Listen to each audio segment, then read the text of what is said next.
Okay, here we go. VSM, Cosmin Radu from Lakeshore, Yeah. and Nono Lascu, two Romanian American werewolves in Cambridge. Take one, go. Okay. So we'll practice now changing configuration from VSM to AGM, and after that back to VSM. And this is more of a mechanical and connecting parts together. So we won't turn on the machine or anything like that, but just we need to make sure and clear what needs to be moved, changed, and tightened down. This is VSM, this is a head drive, and this is a stage which allows the positioning of a head drive. And this plate here, it's like basically the base of a head which sits on an isolation frame.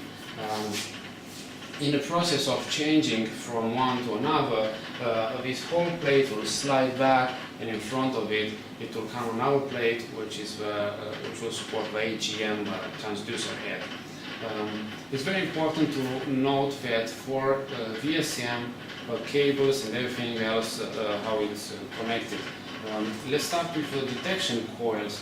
As you can see in here, this is detection coils for VSM, and it's easy to notice that it has two coils each side, while for the AGM, I'll show you the coil, while for AGM it's just one coil, will be one coil each side, so it will be obvious. Another obvious difference is that since this is an excitation coil, it does not need a shielded cable, while for VSM, the cables leading to these coils are shielded. So you have few indicators that which is which, if you want to say this. Let's see now how to convert and to change from VSM to AGM, which cables are connected for now. If we go in the back, follow me, you will notice that the cables, the coils, are actually leading through this shielded cable to the VSM preamplifier, which is on this box. And since the signal for AGM will be taken from another preamplifier, this will be disconnected. So we'll disconnect this cable. Okay, it is connected on a VSM, the AGM controller. It is connected right here where it says preamp. You can leave it connected to the preamp because it's always connected there. It's just the other end, the top end, will switch from AGM, VSM, and back. Okay, so we leave this one connected. Now let's see about the movement of a sample. The sample is moved by the head drive, so only cable we need to disconnect is this one right here. It says AGM VSM drive. Therefore, this connector provides the drive for the VSM movement, for head drive movement, and also the excitation for the AGM coils, gradient coils. So notice that we disconnected this. So now the head drive, VSM head drive, is completely disconnected from the system. I actually like to wrap this cable around so it's out of our way, but regardless, you can put it wherever you like.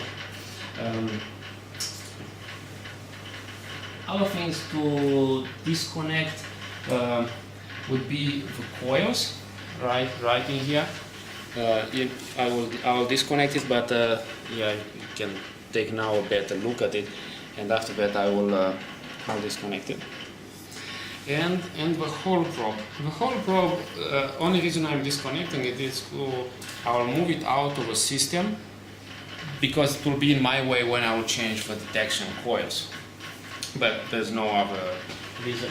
So notice that the hole probe is connected here where it says hole probe.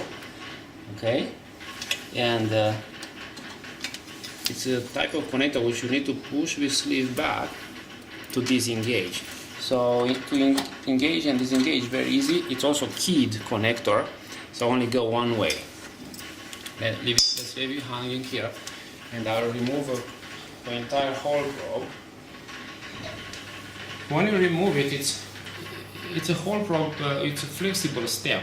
However, don't bend it too much. So let's notice that here there are like screw with two washers. This is how it's designed, and gently pull it out.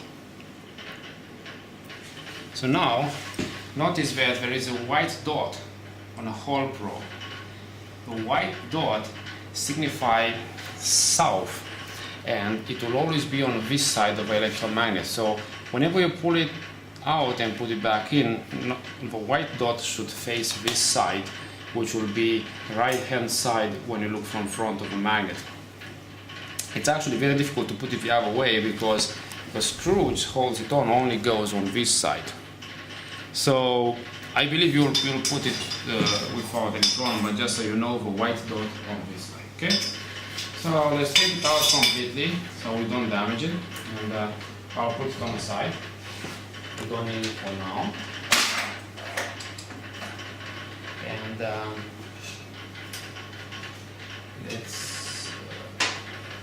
let's disconnect the detection coils. To do that, I will enlarge the electromagnet gap. It will be much easier. So if you can follow me toward the front.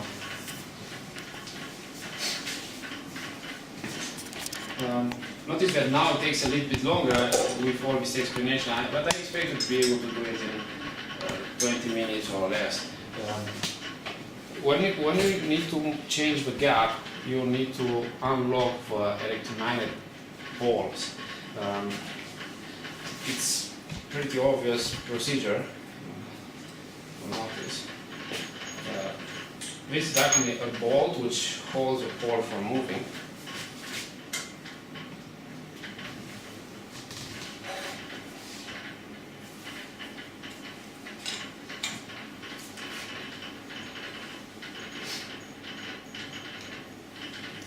And it says to retract, then this way.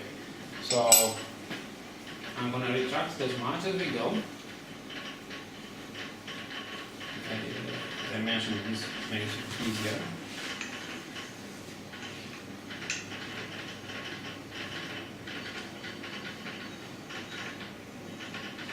Now you can have even a better view of coils and their connection.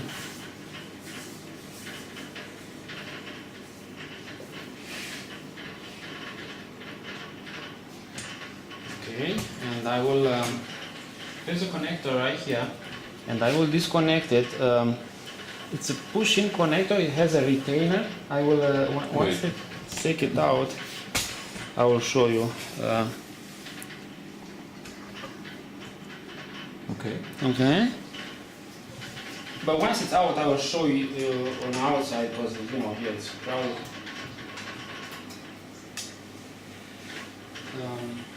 And to remove the coils, you're going to use a small coil tool, which is actually an Allen wrench on a thumb tool.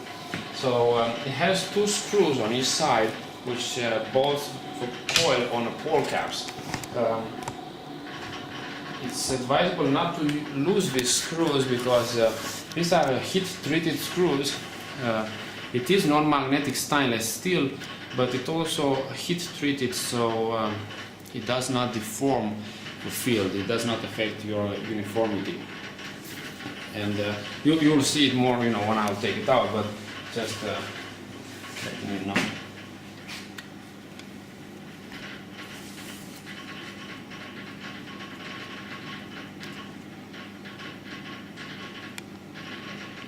So you see now the screw is loose, so I can take it out, and the same thing I'll do for the lower one. You don't need to worry about the coil because it's not gonna fall off. We can hold it. Okay, just like this. So it's disengaged and moving with coil. Okay. And I will, just like I did with the other one, just keep it here. So these screws and the coil. if you notice, it actually says left, right? So it means you put it on left side. You don't need to worry about the other signs. This is when it was built, but basically it's left, and this arrow shows up. So this will be the only one way you should fit it in. Okay? And you notice there is a white dot here. In a minute I will show you on the connector where the white dot match the other white dot in the connector. But let me take out the other coil first. Same idea, I'll just reverse the line and you can follow me from the other side.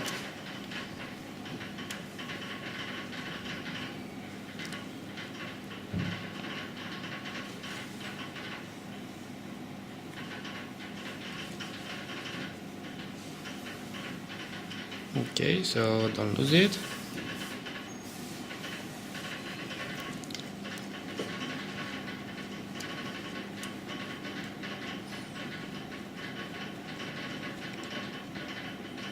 We have extra of those? Yeah, you do have extra in the box. However, you don't need to lose it, right? So if you keep it somewhere like on top of this plate or something, you'll be fine. And if you run out of them, don't just try to replace yourself. Us later will send you some more. We have a small box here which says extra mounting screws. It has some other wrenches and nuts. So and these screws are the same for the AGM coil, right? yes, they are the same. That's why you will see. I will have some leftover, because for AGM coil I will only use 2 screws. One for each, you mean? One for each, because it's only one coil and the screw goes straight to the. But so what I'm gonna do, I'm gonna put away the VSM coil so we don't misplace them. Let's not forget. Let me show you how it's connected. So this will be the connector, which is actually in there. You notice there is a white mark on the connector. So the left coil, or whichever one has a mark, will fit here. Alright? So that's a coil, and you see it fits right in and clicks inside. Basically, this retainer, when you take it out, a small tab here in the center, you push it down and remove it. Okay. And then put the other one in just to show the complete picture, but it's exactly the same thing. Okay. It's easier to remove the coils when this is disconnected, of course, otherwise in a way, but this one we are connected, okay? So, right coil and left one. This cable, which is from preamplifier, I will always leave it connected. If you want, you can disconnect, but there's no reason, just let it hang it in here. It can stay there.